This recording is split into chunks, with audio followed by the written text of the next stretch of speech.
I'm Lauren.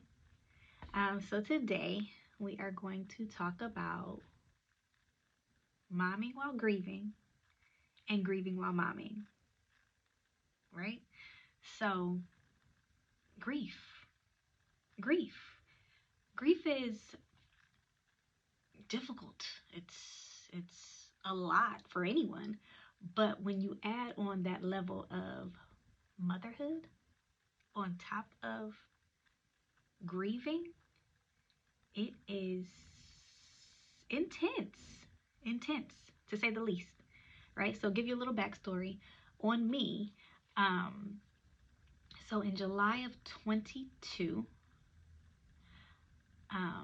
I lost my boyfriend. Okay, we had just had a baby in June of 22. Um, it was unexpected. It was, quite frankly, I think the hardest thing I've ever experienced in this life.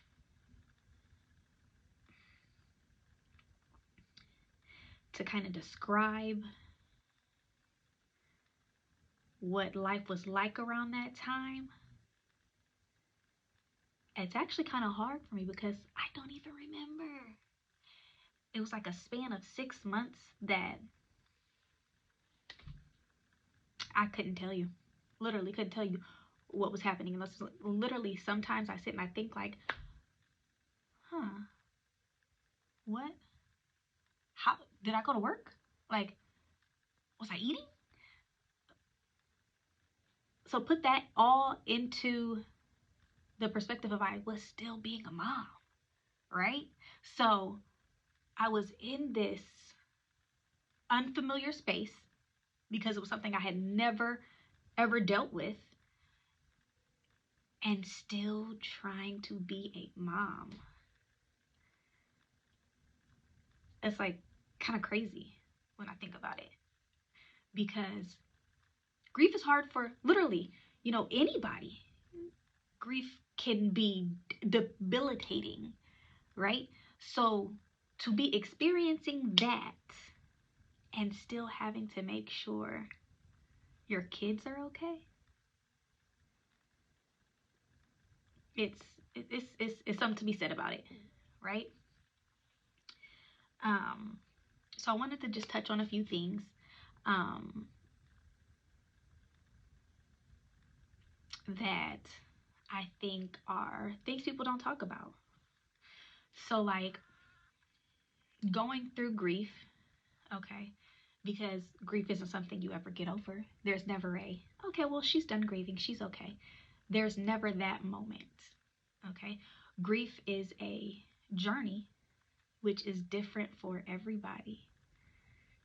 I think that sometimes, especially us as mothers, we will see someone who's gone through a similar situation and we'll put ourselves in those shoes and we'll be like, oh, well, I mean, seems like she's doing okay and she's experienced it. I should be doing okay.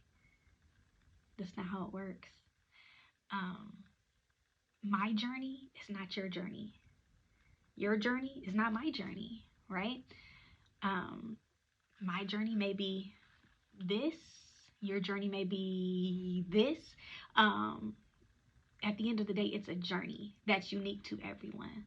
So I think that once we can remove what we think we should be doing, it makes it 10 times easier for us to do what we feel we should be doing, right? Um, I think for me, the thing that helped me the most was when I got those feelings in my head, which are so easy to get because social media is just bam, right? So I hop online and I'm like, oh man, she's feeling so much better. And she, I mean, she experienced a very similar loss. I should be feeling better, right? I had to stop looking. I mean, it seems so simple, but I legitimately had to stop looking. Like, okay, and it really doesn't matter who it is, whether it's your sister, cousin, friend, whoever. if it puts you in a space to where you're judging your own progress and you're judging your own journey, you got to stop looking. And whatever that looks like, whether you have to mute them, remove them, whatever, you have to look out for yourself and your own mental.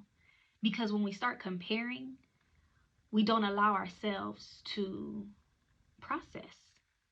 We don't allow ourselves to feel what we naturally want to feel, right? So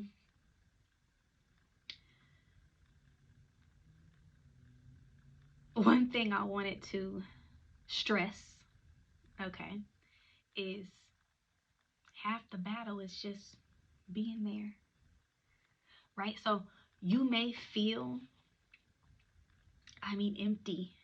empty. There's a lot of empty days, a lot of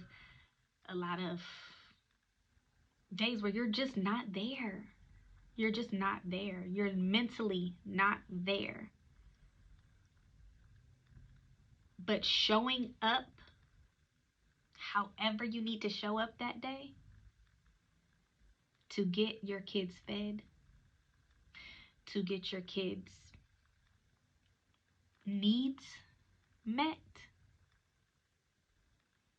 that's okay, right? In our heads, and this all goes back to mom guilt, right?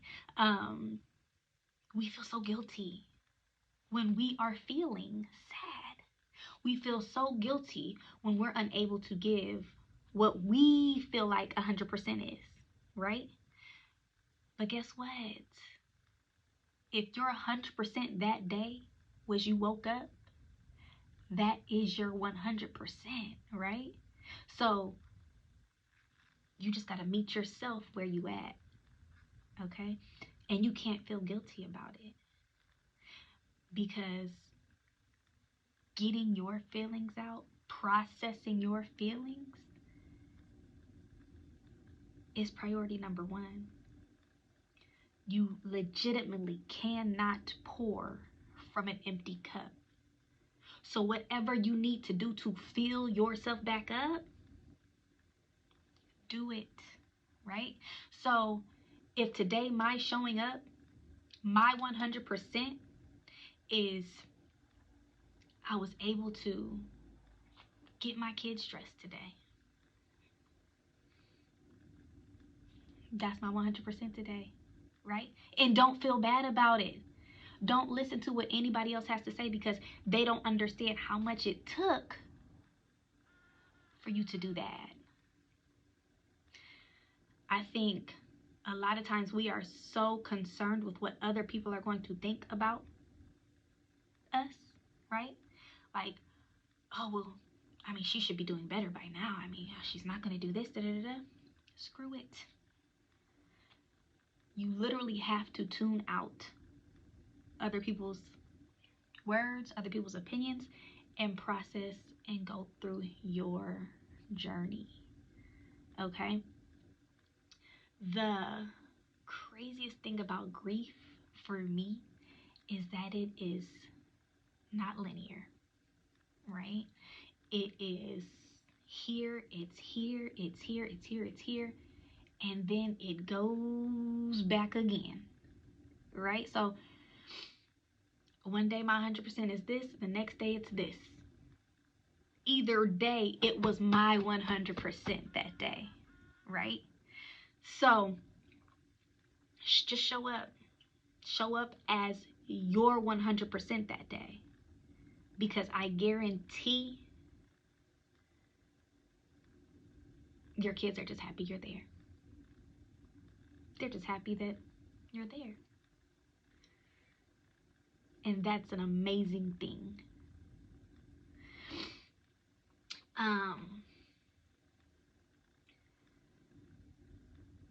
I think looking back at it,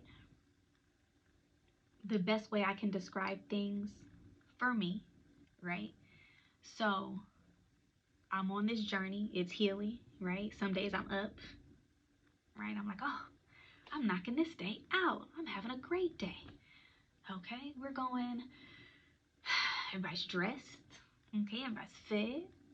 Okay, I got everybody to school. I'm having a good day. Da da da. I could have something that triggers me. I could go down here, right? I can go back up. I can go to. Every day is different, right? Some days are high, some days are low. Some days are both. Some days you experience so many emotions in one day. And you're doing that with a back seat, right? So you're in your car on your journey and you got kids in your back seat. Literally, right?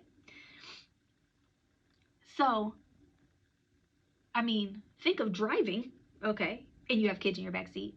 It's chaos. There's always something going on. In your figurative journey, right, you got kids in your back seat. So you're not able to completely focus on what you need to focus on. I think that with that being the case, okay, and you're not able to fully process what you need to process, it is so extremely important to find your village. Find your village, find your people, find someone or some people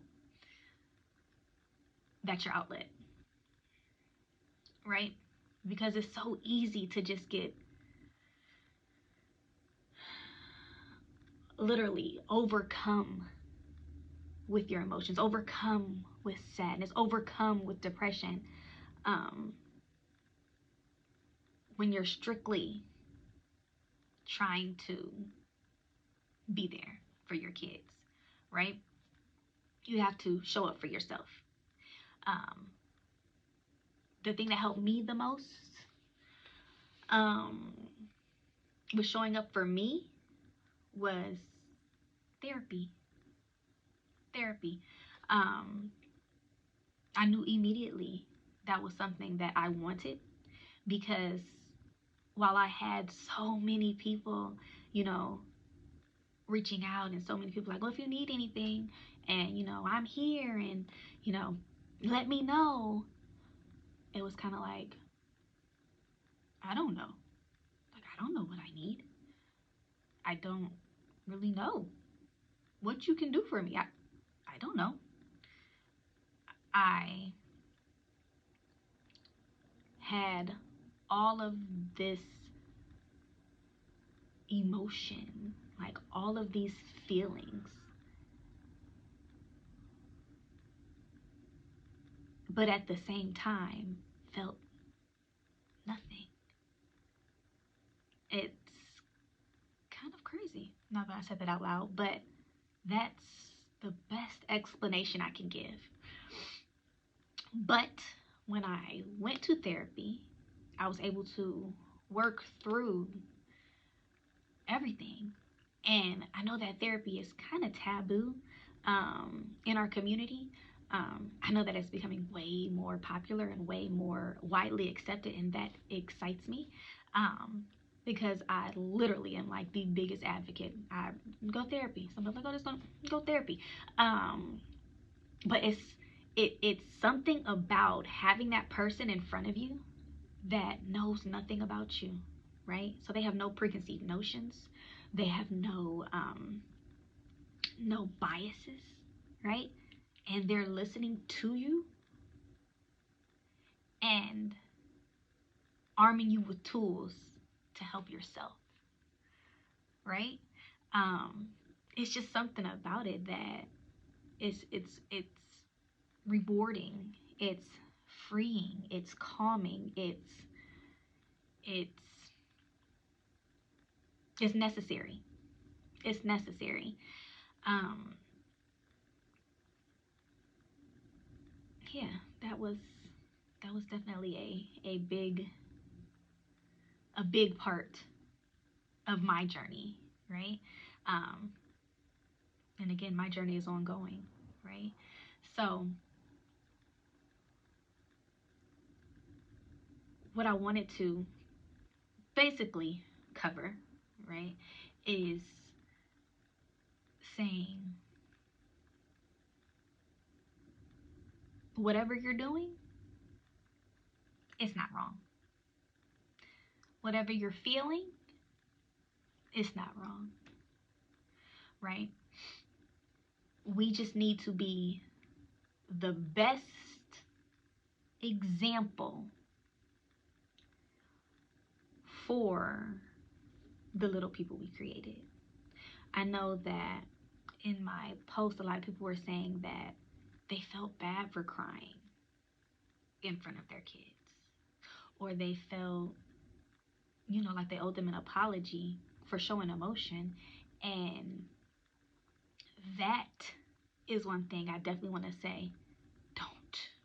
Don't feel bad. Don't feel bad for crying. You are human, right? They are human. So just like you're sad, they get sad too. And we want to raise children who are in tune with their emotions, right? We want to raise humans that are able to express themselves, who are able to, when they're sad, cry. I have met so many adults that literally be like, I don't cry. Like, I don't cry. Crying is so freeing, right? Crying literally allows you to release so much that you have built up inside. It is definitely a great thing to show emotions around your kids. Because if you don't show them how to handle those emotions, the world will, right? And I'd much rather them learn how to process their emotions in a healthy way, in a controlled way, in a way that I can show them, than any other way, right? So I think that for me, when, I have those days, because I have those days, and sometimes I have them really frequently, and sometimes I don't have them for a while, but when I do have those days where I'm like, oh my goodness, I'm crying, like I have to cry right now, I get it out. Like whether I'm parked waiting for my big kid to come out of school, like man, I just had a memory, I'm crying. And my babies are in the back, and if you're 3-year-olds or if you're toddlers or anything like mine, they're like, Mommy, what's wrong? Are you okay? Are you crying? I literally just take that time to be like, yeah, mommy's sad. Mommy's thinking about Bao. You remember when da da da da? Yeah.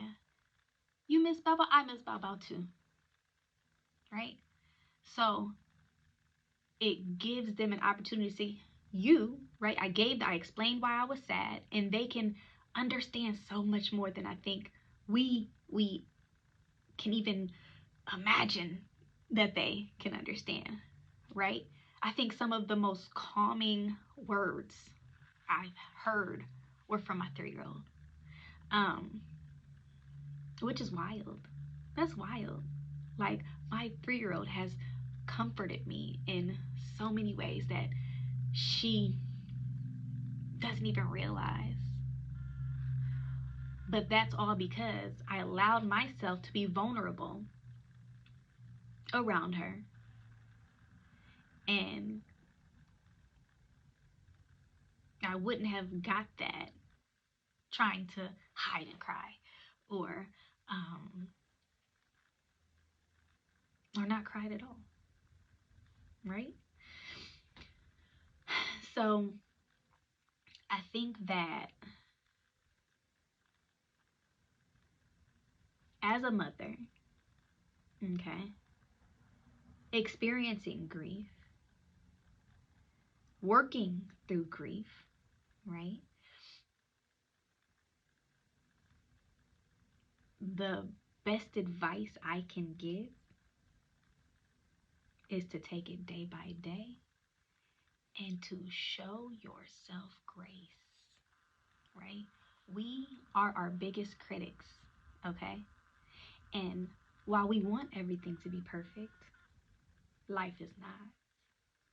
No, and while we want to be this perfect mom, okay, we are not. And that's okay. Our kids learn first from us, okay? So we're who they're around. We're who they want to be. We're who they want to act like. We're who they want to look like, okay? So show up as you. Show up as you.